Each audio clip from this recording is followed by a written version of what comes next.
अमीर तो सब बनना चाहते हैं और लॉ ऑफ अट्रैक्शन को सभी यूज करना चाहते हैं, लेकिन ऐसा क्या है कि लॉ ऑफ अट्रैक्शन का नियम सभी के ऊपर काम नहीं कर रहा है, या बहुत ऐसे लोग हैं जिनको लॉ ऑफ अट्रैक्शन के नियम से कोई भी रिजल्ट नहीं आ रहा है? क्या कारण है? कभी आपने सोचा? मैं आपको बताता हूँ कि क्यों लॉ ऑफ अट्रैक्शन के इस्तेमाल करने के बावजूद भी आपको उस तरह से रिजल्ट नहीं आ रहा है जिस तरह से रिजल्ट आना चाहिए। पहला रीज़न है कि स्टेबिलिटी नहीं होती है आपके अंदर। आप जो सोचते हैं, जिस विश को डालते हैं कि मुझे हर महीने 10 लाख रुपए कमाना है, अब 1 महीने तक आपने लगातार उस पर काम किया, लेकिन अब उस 1 महीने में आपको 10 लाख रुपए इनकम नहीं हुई, तो आपने सोचा कि ये नियम काम नहीं कर रहा है और आपने कहा कि अब मुझे 5 लाख रुपए पर आ जाना चाहिए। 5 लाख भी 1 महीने तक आपने यूज किया, 5 लाख रुपए भी इनकम नहीं हुई, फिर आप घबरा के परेशान होकर छोड़ देते हैं। एक तो ये रीज़न है कि स्टेबिलिटी नहीं है। दूसरा कि आपको यकीन नहीं हो पाता है कि आप इतना कमा सकते हैं। क्यों? क्योंकि आपने जो बचपन से अपनी उम्र अभी तक क्रॉस करके यहाँ तक पहुँचा दिया अपने आप को, उस उम्र में, उस पूरे समय में जो आपने सीखा, उसमें यही सीखा कि ज़्यादा धन नहीं कमाया जा सकता। ठीक, इसकी वजह से भी आप लॉ ऑफ अट्रैक्शन के फायदे को नहीं ले पा रहे हैं। नेक्स्ट रीज़न क्या है कि जितनी चादर हो उतना ही पैर पसारे। ये भी आपने बहुत बार सुना होगा और बार बार सुनते सुनते आपके माइंड में ये विचार पड़ा हुआ है कि नहीं, मैं ज़्यादा लग्जरियस लाइफ नहीं जी सकता, मैं तो बस किसी तरह से अपने काम चलाने लायक पैसे कमा लेता हूँ, घर चलाने लायक, और मुश्किल से हम महीने क्रॉस कर पाते हैं और तब तक फिर हमारे पास पैसे की कमी हो जाती है, अगला महीना स्टार्ट हो जाता है।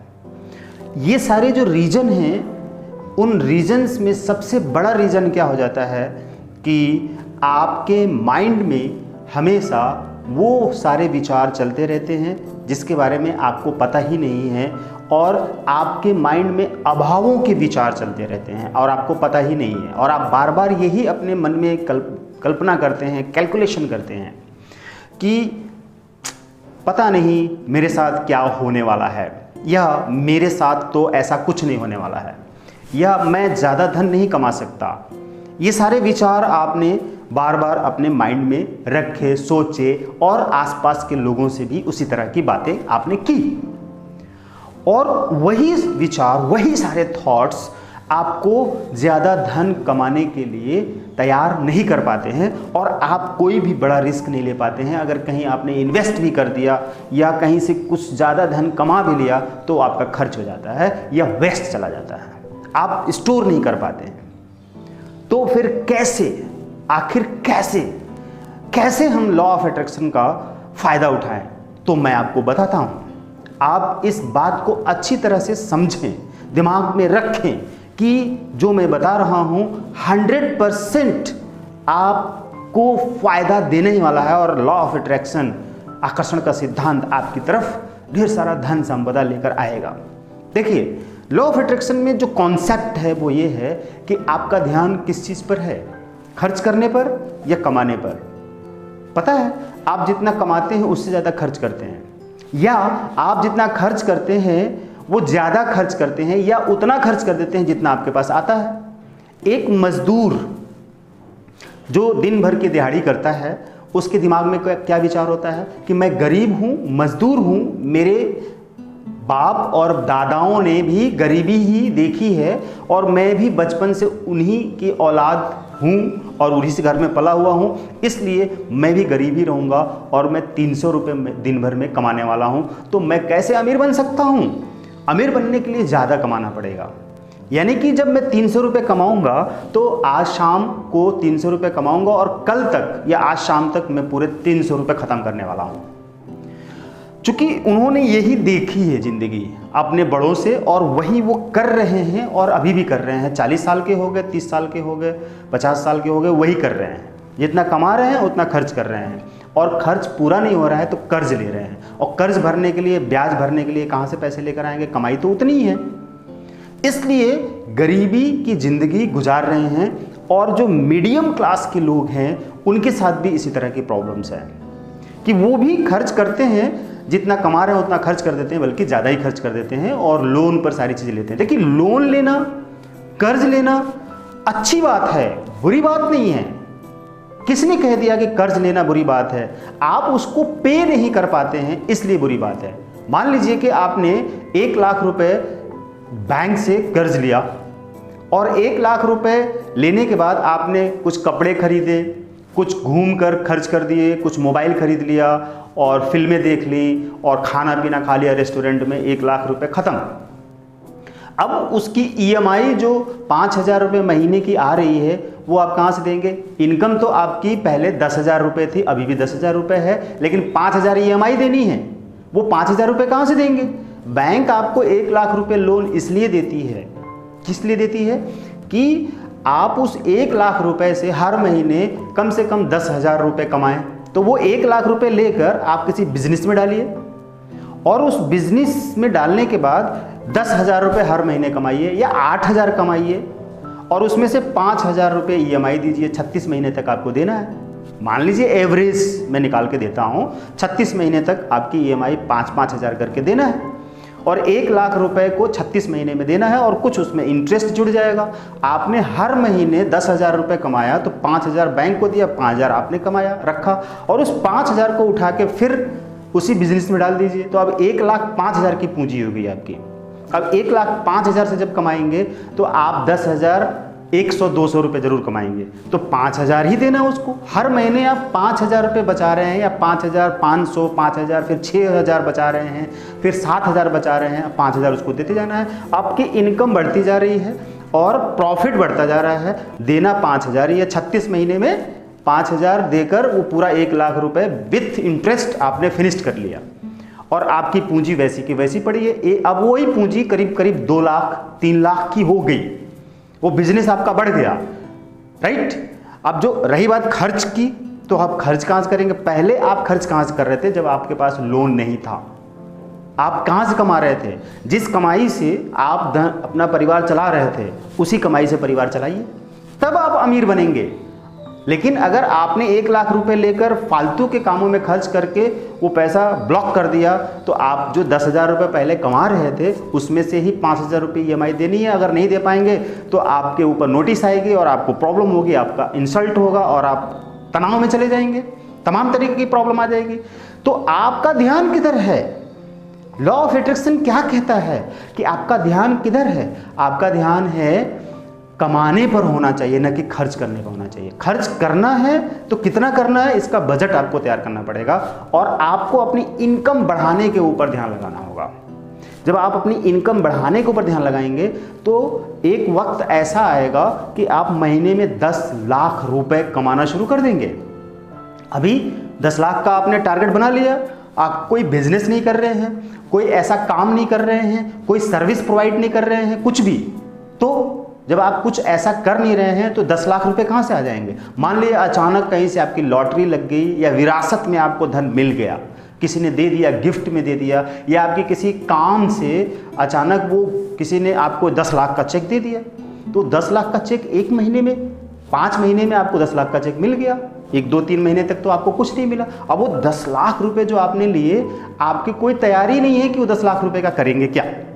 तो पता है वो 10 लाख रुपए आपके इधर उधर के चीज़ों में खरीदने में, घूमने में, खाने पीने में सब वेस्ट चले जाएंगे, इन्वेस्ट हो जाएंगे, ख़त्म हो जाएगा और फिर आप जीरो हो जाएंगे। आपने उसको सही इन्वेस्ट नहीं किया वापस। जब आप मान लीजिए कि आप 10 रुपये रोज कमाते हैं और 10 रुपये खर्च कर देते हैं, तो आपके पास क्या बचा? कुछ नहीं बचा। आप 10 रुपये कमाते हैं, उसमें से 9 रुपये खर्च करिए और 1 रुपये बचा लीजिए। हर दिन आप 1 रुपये बचाएंगे, 30 दिन में 30 रुपये, और साल भर में कितना हो जाएगा? 365 रुपये।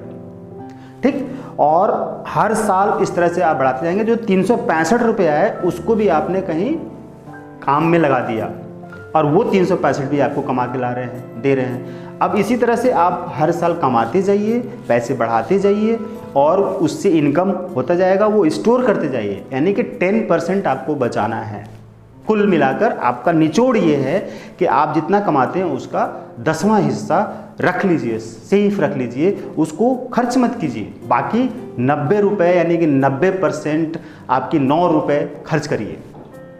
जब आप अपने माइंड को इस तरह से तैयार करेंगे, तब आप देखेंगे कि चाहे आप दिन भर में 300 रुपये कमा रहे हैं, या 3000 रुपये कमा रहे हैं, या 30,000 रुपये कमा रहे हैं, आप तभी अमीर बन पाएंगे। 30,000 रुपये महीने का कमा रहे हैं, अगर आप 10वां हिस्सा नहीं बचाते हैं, 10% नहीं बचाते हैं, तो भी आप सारे खर्च कर देते हैं, तो ज़्यादा कमा के ज़्यादा खर्च कर रहे हैं, तो बचा कहाँ? फिर आप वही रहेंगे जहाँ 10 साल पहले थे, 5 साल पहले थे, उतने ही गरीब रहेंगे। आप 300 रुपये दिन भर में कमा रहे हैं, तो 300 में अगर 10% बचाते हैं तो 30 रुपये आप हर दिन बचाएंगे, महीने का 900 रुपये बचेगा। तो भी आप धीरे धीरे करके ब्याज का ब्याज उसका मिलेगा। आप बैंक में जमा करते जाइए हर महीने 900 रुपये, और जमा करते जाइए, उसको निकालिए मत, उसका ब्याज बढ़ेगा, फिर ब्याज मूलधन में जुड़ जाएगा, फिर मूलधन ब्याज मिलकर फिर वो ब्याज क्रिएट करेगा, और आप हर महीने 900 रुपये जमा कर रहे हैं। लेकिन इधर अगर आपने इनकम पर ध्यान लगाया, इनकम बढ़ाने पर ध्यान लगाया, तो आपकी इनकम बढ़ रही है। तो मान लीजिए पहले 300 रुपये कमाते थे, अब 600 रुपये कमा रहे हैं महीने का, हर दिन का 600 रुपये कमा रहे हैं। तो पहले 30 रुपये बचाते थे, अब 60 रुपये हर दिन बचा रहे हैं। तो इधर आपकी इनकम बढ़ती जा रही है, और वो जो सेविंग है 10%, पहले 10% के हिसाब से 30 रुपये, अब 600 रुपये कमा रहे हैं तो 60 रुपये हो गए 10% के हिसाब, तो अब 60 रुपये डेली जमा कर रहे हैं। तो आपकी जो ये बचत करने की आदत है, वही आपको अमीर बनाएगा। अगर ये आदत आपके अंदर नहीं है तो अमीर नहीं बन पाएंगे आप, कभी भी, चाहे कितना भी कमाते रहें, आपके पास बचेगा नहीं, हमेशा आप जीरो हो जाएंगे, जितना भी कमाएंगे जीरो हो जाएंगे। तो आपको ये आदत डालनी पड़ेगी, क्योंकि लॉ ऑफ अट्रैक्शन ये कहता है कि आप अगर किसी चीज़ पर ध्यान लगाते हैं तो उस पर लगा के रखिए, तभी वही चीज़ और अट्रैक्ट होगी। आपको बचत करने की आदत नहीं है, ये हैबिट नहीं है। तो जब हैबिट नहीं है तो आप बचत नहीं कर पाएंगे। जब बचत नहीं कर पाएंगे तो वो पैसा बढ़ेगा नहीं। जब पैसा बढ़ेगा नहीं तो आप अमीर कैसे बनेंगे? आप तो सब खर्च कर रहे हैं, और खर्चे बढ़ते चले जाएंगे। ध्यान रखिए, जितना भी कमाएंगे खर्चे बढ़ते चले जाएंगे, क्योंकि आपको सेविंग की आदत नहीं है, 10% सेविंग की आदत नहीं है। इसलिए आपके साथ ये प्रॉब्लम रहेगी और हमेशा रहेगी। आप 300 रुपये दिन भर में कमाते हैं, एक मजदूर इंसान ऐसा कर करके अपनी ज़िंदगी बहुत ऊंची कर सकता है। और अगर आप ऐसा नहीं करते हैं तो आप करोड़पति क्यों ना हो, आप उतना ही खर्च करेंगे, बड़ी महंगी गाड़ियाँ लेंगे, महंगे महंगे जगह पर जाकर घूमेंगे, आप अकाउंट खाली करते रहिए। तो आपके पास जब रहेगा नहीं तो वो एनर्जी नहीं आएगी, वो एनर्जी क्रिएट नहीं होगी, यूनिवर्स से वो चीज़ रिसीव नहीं होगी, वापस वो आएगी ही नहीं आपके पास, क्योंकि आप सब खर्च कर रहे हैं, सेव नहीं कर रहे हैं। जब सेव करेंगे तो वो और बढ़ेगा और बढ़ेगा और बढ़ेगा, क्योंकि लॉ ऑफ अट्रैक्शन यही कहता है कि जिस पर आपका ध्यान जाएगा वही चीज़ बढ़ेगी। जहाँ ऊर्जा बहती है, जहाँ आपका ध्यान रहता है वही ऊर्जा बहती है, एनर्जी फ्लो होती है। तो एनर्जी कहाँ फ्लो हो रही है? बचत पे जाइए, और ज़्यादा और ज़्यादा और ज़्यादा। कुछ भी नहीं तो एक गुल्लक रख लीजिए घर में, मिट्टी का गुल्लक ले रख लीजिए, रोज़ उसमें 5 रुपये 2 रुपये कॉइन डालते रहिए, 1 रुपये कॉइन डालते रहिए, वो वहाँ से आपकी आदत डेवलप हो जाएगी। फिर आप अकाउंट में डालते जाइए, वहाँ से आदत डेवलप होती चली जाएगी। आप इस नियम को फॉलो करके देखिए, फिर देखिए कि लॉ ऑफ अट्रैक्शन काम कैसे नहीं करता है। मतलब हर हाल में इससे आपको फ़ायदा होने वाला है। ये एक ऐसा मैंने तरीका बता दिया कि वो सारे रीज़न समाप्त हो जाए, जो रीज़न है आपकी गरीबी का, और लॉ ऑफ अट्रैक्शन नियम आपको प्रॉफिट नहीं दे रहा है, तो वो सारे रीजंस, उन सारे रीजंस को रिमूव करेंगे और एक ही उपाय करेंगे और सारे रीजंस रिमूव हो जाएंगे और आपके पास धन संपदा बढ़ता चला जाएगा। तो इसको यूज करिए, डिस्क्रिप्शन में जाइए और कमेंट करिए। डिस्क्रिप्शन जाइए और दूसरी वीडियो भी देखिए और कमेंट बॉक्स में जाइए, कमेंट करिए। वीडियो को ज़रूर शेयर कीजिए, चैनल को सब्सक्राइब कर लीजिए, बेल के आइकन को प्रेस कर लीजिए और हमारे नोटिफिकेशन जो नई नई वीडियोज़ और आती रहेंगी वो आपको मिलती रहेंगी। Thank you, God bless.